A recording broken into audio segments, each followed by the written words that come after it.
Okay. Hello, I'm Dr. Joseph Witt-Doering. I'm here on behalf of the Alliance for Benzodiazepine Best Practices.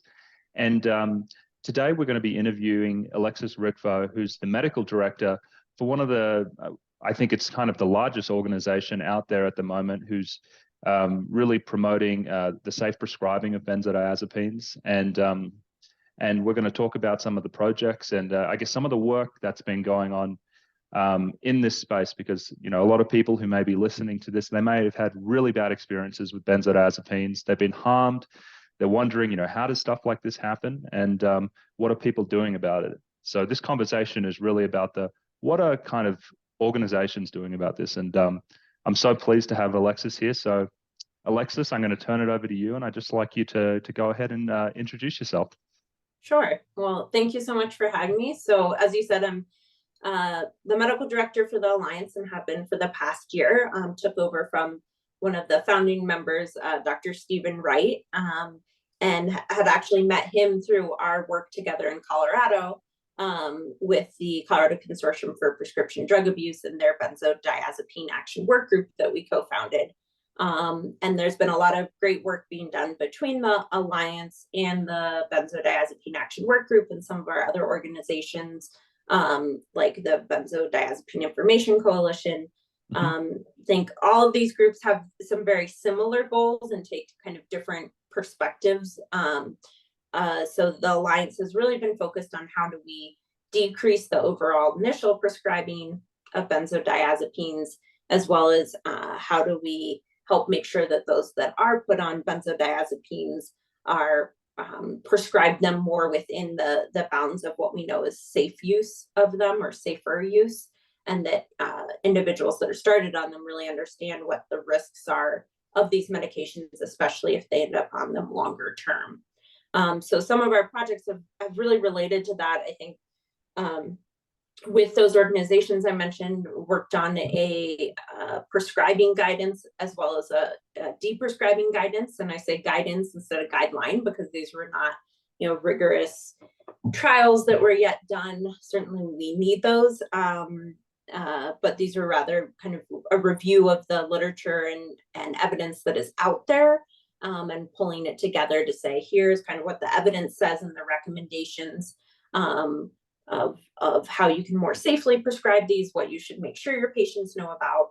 And there are links to those both on the Alliance website. They're, brief 2-page documents that we hope that both prescribers will utilize, as well as that patients would potentially take to their prescriber if they felt like they had not been well informed or wanted to make sure their prescriber was aware of these things. And it's similar on the tapering or de-prescribing side. It's a 2-page document that kind of gives an overview of the many different ways people might approach tapering, and especially warning folks that going too quickly until you know how someone might respond.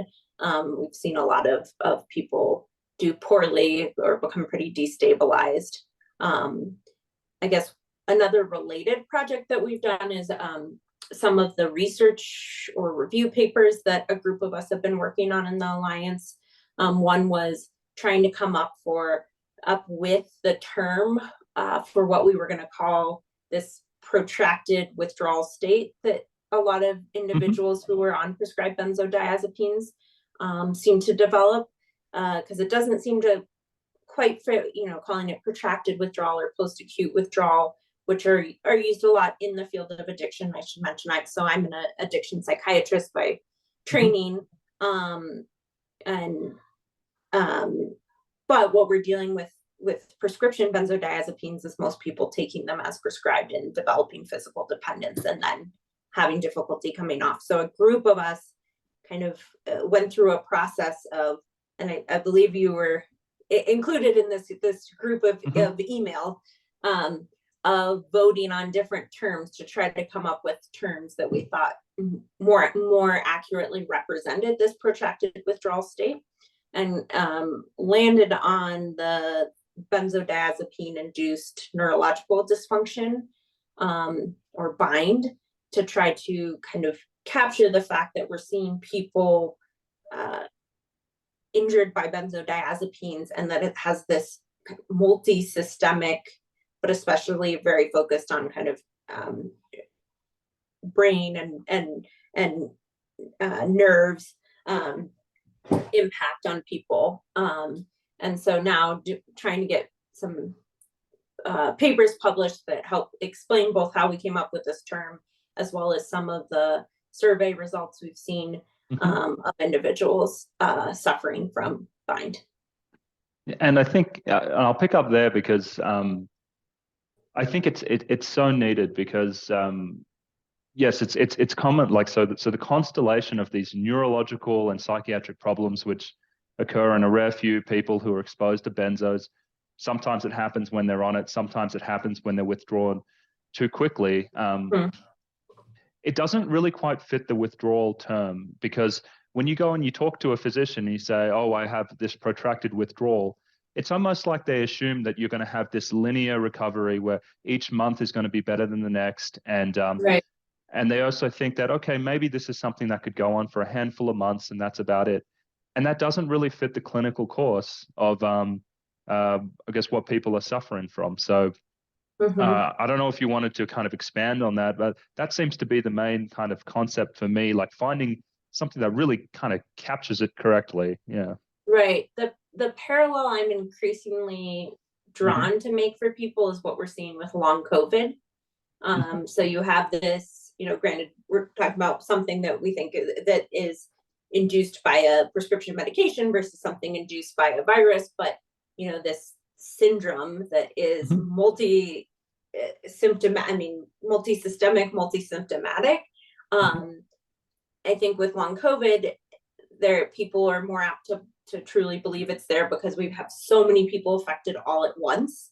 And I think for those that have been injured by benzodiazepines, many of them have struggled to get, especially the medical community, to believe them, that it's caused from the benzodiazepines, depending on what their symptoms are or if they're coming and going a lot. I know they refer to it often as windows and waves of their symptoms. And so I'm hoping that as we see, more research and traction with things like long COVID, we can kind of emulate some of their successes to get more traction with educating the public and the medical community about bind and trying to understand it better and figure out how to better treat it as well as prevent it. I mean, I'd love to have a better idea of how to predict who's at greater risk for this as well, because I'm sure as you've seen, some patients do just okay, like with being on a benzo and tapering off, and others really suffer and are super sensitive to even the these micro tapers. Yeah, no, that is totally correct. And yeah, I guess, I mean, one of the things that at least I noticed that people kind of struggle with is that you could take a CNS medication, a psychiatric drug, and you could develop enduring side effects, from some kind of, I guess, presumed underlying damage. And correlation, I mean, other things that I think of is tardive dyskinesia on the antipsychotics, some of the sexual dysfunction with the SSRIs, which may endure for months after people stop, and sometimes years, which are now coming out. So I kind of consider this just like another piece of this kind of growing evidence that, hey, we should kind of be more aware of the consequences of long-term use of these medications. And I just think it's, just a great effort to try and find the name that actually kind of really fits and makes sense. Because like you said, when you have waves and windows, if you go in and you're feeling great one time and you say, oh, I think this is past, and then a month later you have a big wave of these neurological symptoms, traditionally the physicians are going to say, okay, well, this is not related to that, because what's this kind of strange clinical course when it comes and goes? That's not any kind of withdrawal I've ever heard of. Yeah, and more similar to what we might call relapsing remitting in something like multiple sclerosis. So I think some of those models are there in other neurological diseases and psychiatric. And I think we just have to do a better job of believing our patients and listening to them and realizing that everyone's so unique, that these medications and everything else going on in their unique body is going to have its own unique presentation. That's a nice, that's interesting that you said, we really have to listen to the patients and believe, because I feel like a lot of people have had experiences where, they've gone to academic centers or they've talked to doctors and maybe they haven't really been kind of believed about these problems. So I guess I wanted to ask you kind of what was your journey to this space and to kind of, recognizing that protracted withdrawal was a thing. How did you stumble here and then become interested enough to become the medical director of the Alliance and really kind of devote a lot of your time to this?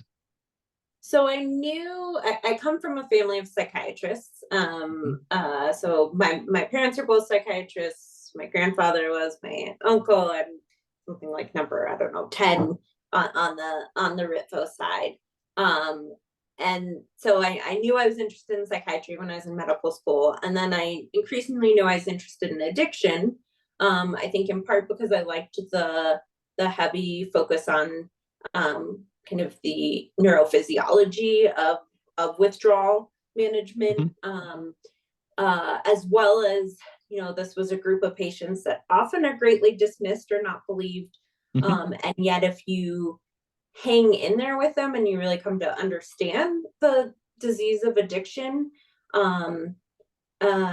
you can see these patients get markedly better and really turn their lives around.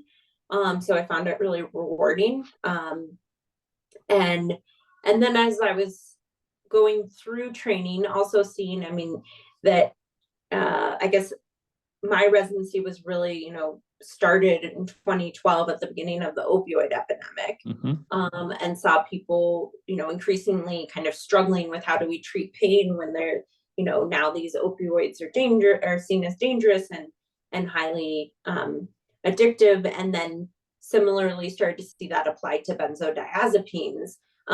But I think we're so quick to make something all or nothing or black and white. It's either good or it's bad. If someone's on a benzodiazepine, they need to be off of it. And then would see people really struggle because they'd be tapered too quickly. It would be seen as this like power struggle with the patient, or clearly if they were reluctant to go down on their dose or come off, this must be a sign that it's addiction, rather than, I don't know. I think then with time working with more of these patients, realizing like these patients are really suffering. They were given this medication as something they were told would help, and probably initially did. And now they're being told they're not supposed to be on this medication. Many of them weren't told or don't remember because of the distress they were in, and it wasn't clearly conveyed that there was risks with staying on these long term, and the physical dependence and rebound symptoms and all these things. And now feel like we're telling them they're doing something bad and wrong, and it's very confusing. And while they may identify that they're having side effects or things they don't like from these medications, they also are worried that living without them may feel even worse. And so they feel like they're in this horrible place, and suddenly the people that are supposed to be helping them either don't believe them, or if they feel like they're being labeled as either a difficult patient or something like that. And so I saw this real opportunity that similar to addiction, where we could truly partner with these patients and take an approach of, let's see what we can do that will be better. And that might be getting you down on the dose. That might be with time getting you completely off. And I found it's really hard to predict which patients are going to tolerate what. Some are able to taper pretty quickly, come off completely. Some taper down just till the very end, and then really don't do well getting off the last little bit for probably a variety of both physiologic and psychological reasons. And just needing to like partner with the patients and really try to continuously assess those kind of risks and benefits. And at the same time, helping revise how we have the initial conversation if we consider starting these medications. And so trying to do that. So as I went from addiction psychiatry fellowship training to becoming on faculty with the University of Colorado. And a lot of my work is actually in kind of general outpatient psychiatry. So a lot of it, while there's also a fair amount of co-occurring substance use disorders, there's a lot of patients just being treated for anxiety or insomnia that have ended up on benzodiazepines chronically.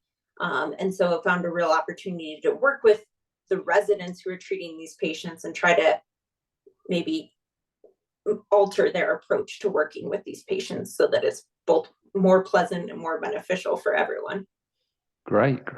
I think this is probably a good time for me to ask you, because I mean you've recently done the guidance on I guess the benzodiazepine prescribing, and you're also involved in teaching, I guess, the next generation of physicians at the University of Colorado about these medications. So from your perspective, what do you wish people knew about these medications when they I guess when they started their patients on them? You know, I guess what do you wish prescribers knew, so the physicians? Yeah. I mean, I think I wish more physicians knew and had seen and believed about bind, and that some individuals have, you know, have whatever this predisposing, you know, probably multifactorial predisposition to bind and really suffer and really struggle as a result. And we don't yet know how to predict who it's going to be. And so always keeping that in mind when starting these meds that, you know, that could have that, and making sure patients really do get, and that's probably, you know, not just having them sign something, or not just assuming they know what these meds are, but that they truly understand, you know, how this medication, once taken regularly for really a week or more, you're going to develop physical dependence, and what that means. I mean, I just saw a patient today who, as they're getting older, their, you know, primary care doc said, we should probably have you stop this medication because it will start affecting your memory, and didn't very clearly say, but we can't or shouldn't stop it suddenly. And the individual, trying to be a good patient and also being, you know, not wanting to have cognitive impairment as they got older, stopped it cold turkey and had a withdrawal seizure. So clearly there's not adequate education going on with our patients a lot of times, that's either assume they understand these risks, or that really they're not that, you know, risky just because we do prescribe, they have been prescribed frequently. So I think that's. Yeah. Okay. So I think definitely the risk of bind should be, I guess, at the top of the list. I guess another thing which is interesting with these medications is that folks develop dependence to the anxiolytic or the hypnotic effect pretty quickly. You know, that the efficacy of the medication really can wear off within, I guess, you know, maybe 3-4 months or something like that in some individuals, and then you end up taking something and it's not really doing much for you. In fact, maybe it's making your anxiety worse. And I know there's some lines of research out there where they've looked at things like alprazolam taken long term, and it actually over time does not seem to maintain its efficacy response, which is terrible. You know, if you have someone on a medication for several years, but it's really not doing so much for them, and you know, you're essentially exposing them to this long-term risk. And a lot of the time, I feel like, at least in a lot of places these days, appointment visits are pretty short. You know, if you're going to a family practice doctor and maybe you spend 3/4 of the time talking about your cardiovascular disease, they may not have time to kind of say, well, you know, let's have a look at this benzodiazepine that you've been on. Let me understand why you were on it. Maybe it was just this brief thing that happened in the past that was related to contextual stresses, but now it's just kind of been continued for years. I feel like those conversations, they're less likely to happen, you know, when I guess medicine is kind of being practiced in these really kind of short snippets where people are expected to do, you know, a million things at once, you know, to manage patients. Yeah. Yeah, I'd love to see on my I don't know if it's a short list, but long list of interventions I'd like to try in the setting I'm in is something like I know a group in Canada did, where they sent out kind of a brochure with education about the risks, long-term risks of benzodiazepines to any patient that was on a long-term benzodiazepine. I think it was maybe through the pharmacy, and many of them then became interested in trying to taper. This is the Tannenbaum, the name's now escaping me, the name of the trial, but I want to say like Encompass or something. But the biggest problem is they did a pretty quick taper, and I imagine there's some people that did not tolerate it. But just the idea of, if you approach people non-judgmentally about, educating them about these things. I mean, most people aren't going to say, oh, as I get older, I would like to be on something that might make my memory worse, my attention worse, and put me at an increased risk for falls, or when I, between doses, I'm going to feel more anxious and potentially get shaky. So if you can find them in a moment where they're able to have the time and space to think about that, then maybe we can get their buy-in to try to slowly taper it. Oh yeah, and to boot, and if you're on this, you may develop some kind of permanent neurological problems that are absolutely debilitating. And there's no way we could predict who that happens to, which is the most frightening thing about it.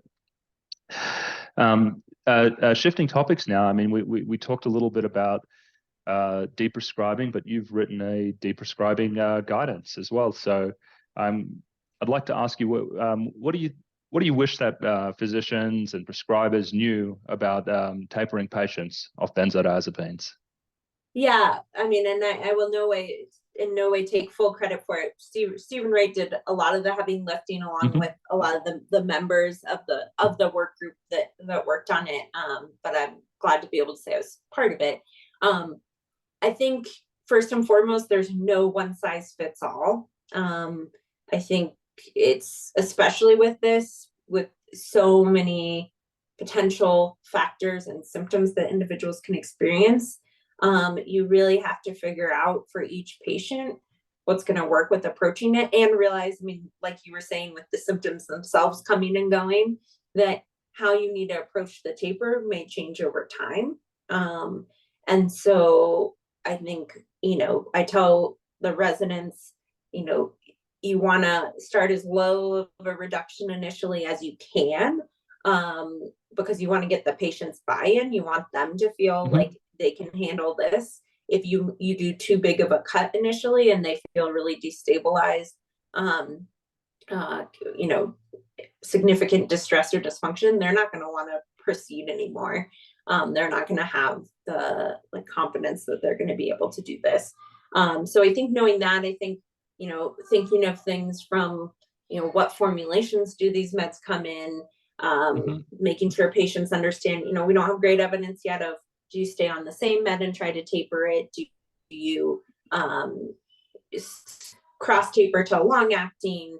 I have several patients that are doing microdose tapers, and that seems to work very well for them. I've had other patients that, while I think they might have benefited from doing that from a medication dose standpoint, they don't have the kind of health literacy level or the support to be able to do something like pipette and measure and do all these things. So we're have to deal with the limitations of, the resources that they have. And so you're kind of having to balance all those things, trying to make sure, what other supports are you going to put in place? I think while you try not to go back up as you're tapering, I think also realizing, and I say to my residents, I'm like, this is a marathon, not a sprint. So, if we have to stop or pause at a given dose, we've still gotten them on effectively less medication, then that's still great. Like, I think people can get frustrated if we only talk about getting them off, and then they're not able to recognize their achievements of getting down on the dose and reducing that risk as it is. So I think those are some of the things that the de-prescribing guidance tries to convey, as well as just, really looking at how else can we effectively and more safely treat the symptoms that we're initially treating. Ideally, everyone would have the time and ability to connect with, therapy resources, but unfortunately that's not a reality in a lot of places. But figuring out, other supports, actually we're working on a peer support curriculum on the consortium side. So that should offer additional kind of more evidence-based support to individuals. And trying to think what else is in the de-prescribing guidance. I think, we don't have a lot of evidence of what else can help these patients symptomatically from a medication standpoint. I think often less is more. Many of these folks are kind of hypersensitive. Their system has become very sensitive to medications. So it is really kind of unique to each patient of if and when they want to try something else to see if it helps symptoms, but we don't have good evidence. And I certainly have spoken with plenty of patients where they felt like adding anything made them just feel worse. So I think those are all things important for prescribers to keep in mind. Yeah. And, when you're talking about, when you were describing, I guess, the guidance and your experience treating patient, I was also thinking about how important it is to have that term bind, because it really is two separate things. I mean, so at least the way I see it, and I treat these patients a lot in clinical practice, it's you can have someone with no neurological injuries. They don't have that. And, they became aware that they wanted to come off this medication. And that's fairly straightforward. We kind of think, 5 to 10% cuts, we go slower if they need to. And, we wait, 2 to 3 weeks between dose reductions. We see how they're doing. And it's pretty quick. This is something that could take place over 3 to 6 months, and they're off and there's no complications. The other beast is treating bind, which, yeah. I mean, it's not just people kind of having anxiety. I mean, we've got folks in our practice who are debilitated by neurological symptoms. They have electric shock sensations kind of coursing through their body. They have no appetite. They feel really depressed, really anxious as well. They have paresthesias, and kind of managing that. It's, we're not talking about managing, I guess, withdrawal anymore. We're talking about managing an insult to the nervous system where pain is a problem, where eating is a problem. And then, as you said, this is I won't say it's rare. There's more and more people having this, but it's not everyone. So it's not like we'll ever have clinical trial research on these things. So there's a couple doctors out there, yourself, myself, other people in the community, and we're kind of flying by the seat of our pants trying to help these people, just take it one day at a time, because at least my experience shows the majority of people do recover. If you can just keep them comfortable enough, as time goes on, these neurological symptoms tend to improve. So yeah, and I think bind really speaks to that. We're not talking about a withdrawal problem. We're talking about this kind of neurological devastation that happens for some people. Yeah, extremely well put. Yeah. And we need, I hope someday we can get some more research, but yeah, I think this is where I see, long COVID has the benefit of affecting so many people at the same, like in such a short period of time, that really drives, the ability to do research and fund research. So, but hopefully, I mean, there's some a few documentaries that have come out in the past year that I think draw some attention to it. And so hopefully if there's some kind of increased public awareness and, maybe someone that becomes particularly interested in it because of a affected loved one that has, some further ability to help us move the dial and get more information, that'd be wonderful. Yeah, no, and the movies are great. And I'm glad you kind of talked about awareness, because I think a frustration that a lot of people may have, if they've been injured by this, it's like, what are people doing about it? Because at least from my perspective, and maybe you share this, I'm not sure, but there seems to be a gap. So, we have drugs that get approved through the FDA. They come out with with labeling, and there's warnings in there and such, but it's not really affecting clinical practice, because what we're seeing on the ground is a lot of people left on these medications, not really informed about things, and then I guess we treat the harms. And so, I'd like to ask. So I know the Alliance, and also I guess your work with the Colorado Consortium. I mean, it's like a multi-pronged approach to getting the word out about these things. And I mean, you mentioned movies, although I don't think you're affiliated with them, but you may know the people there. Right. But there's also things like, I know you guys have done symposiums, you're creating these guidances. I mean, right now we're doing some social media things, but I was hoping, just from your perspective, you could, tell the audience out there, what are the things, these groups are doing right now to try and get the word out there to prescribers and patients, so more people don't run into these same kind of problems.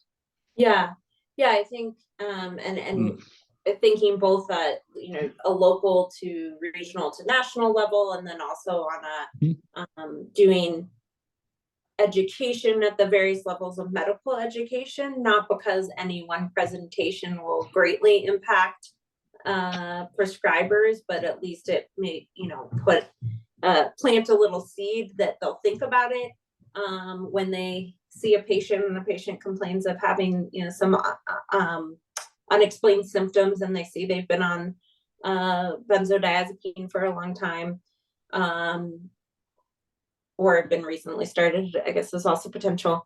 So on the education side, trying to make sure that whether it's in undergraduate or medical school, graduate, residency, and then postgraduate or continuing medical education, that we're going to different conferences and presenting and getting the word out about this. I think that's first place. In Colorado, we've been able to push through some or support some legislation to help decrease, hopefully, the initiation of benzodiazepines. So modeling off of what has been successful with opioids, we're able to get a bill passed that limits the initial prescription of a benzodiazepine to 30 days or less if someone hasn't been prescribed in the last 12 months. And the hope is that, someone's not just given a prescription with a multitude of refills and sent on their way, but that it's encouraging providers to revisit the conversation of what else they can do to help these symptoms that doesn't carry the same long-term risk. That just went into place about a year ago, so I don't yet know, that they've been able to look at the impact. But hopefully other states might take a similar approach of trying to look at how to put some policy in place that could limit prescribing. Same in that legislation, they also added safe prescribing and tapering of benzodiazepines to a list of potential topics that providers are required to learn about and get a certain number of hours prior to renewing their license. And so I think, that's all helping kind of get the word out there, and hopefully eventually influence practice. Then of course there's the kind of larger federal level. So with the FDA, the Alliance, before I joined, it was really instrumental in helping get the black box warning, the newest one, the updated one that really describes both the physical dependence and really bind, as well as has tried to find various angles, whether it's potential educational trials or working with different organizations to get literature, evidence reviews, to try to see just how all the places we can potentially try to influence the overall both patterns of prescribing as well as knowledge and understanding of bind. And so it's hard to see exactly where the impact lies, but hopefully kind of just taking all these different approaches, a few things stick and move the needle a little bit. Yeah, no, I love that. And, just hearing you talk about that, and I guess spending some time on your website and on, I guess, the Alliance's website and seeing everything that's been done. I mean, I cannot overstate how big of a deal it was to change the boxed warning, because bind/protracted withdrawal. I think that was the first time that a major health authority, and this is, government health authority like FDA, even including groups like the American Psychiatric Association or maybe addiction groups, really kind of came behind that diagnosis and just said, this is real, and they list protracted withdrawal and they're under that name, and they list out the symptoms. And interestingly enough, I was a medical expert for a case not so long ago, and we had a favorable decision, that was settled, where someone who had protracted withdrawal, where they were injured, essentially someone started them on a medication, and it was it kept on getting refilled, even though it was temazepam, and the guidelines, in the label it says 14 days only, and then the provider had just kind of kept on refilling it. And eventually they developed protracted withdrawal/bind when they were abruptly withdrawn from it. And we got a favorable settlement. And things like that could never have happened if it unless wasn't there was in the label. Yeah. And I would so, love to do a brief survey of prescribers to see how many people are actually aware of the updated label. I think it might be underwhelming. But it's there, and that, that just certainly holds credibility and points to it. That it really is something prescribers need to know. Yeah. And this legislation in Colorado is great because, once that's the state law, I mean, hospital systems, they will need to put quality systems in place to make sure that their physicians are reviewing it. And I hate to say this, but some of that annoying stuff is really what influences patient care. When you have someone looking over your shoulder and just saying, hey, this is not going, with the state law at the moment, think about something else. And then, another thing out there as well is, it can be fear. If you're not aware of these things, now that they're labeled, in warnings and precaution, where they put the most important side effects of the drug, where essentially anyone prescribing them should know and should inform patients about. That's where these things are now. So, you could end up in a lawsuit as well. And I hate to say that motivates people, but we both know it certainly does. Yeah, I think and I think what can be hard is for people to understand that, like you described with the case you're the expert on, that it goes both ways. While we need to try to not start fewer people, when we start them, have them be on a lowest dose for as shortest time as possible. For the people that have been on these a really long time, we need to approach it very cautiously and carefully, because if we decrease them too quickly or they stop abruptly, that's now can be very disruptive, dangerous, and disabling. So that's a good point. Just because this warning comes out, all the more reason to be more cautious. And I don't know if you saw this in your practice, but when this happened, we got a lot of people who came to us saying, my physician wants to take me off in 2 weeks. He won't hear it any other way. And so they came to our practice to do a more gradual taper. And that's exactly the problem that you're talking about. There are these gaps there, okay, the risks are in there and it's getting communicated to people, but this information that, you're generating through your work about how to safely get people off, that still needs to get out there to make sure that people aren't hurt. Because I'm sure inadvertently, when this warning came out, some people were tapered too rapidly, and now they've got these problems. So there's a lot of work to be done here.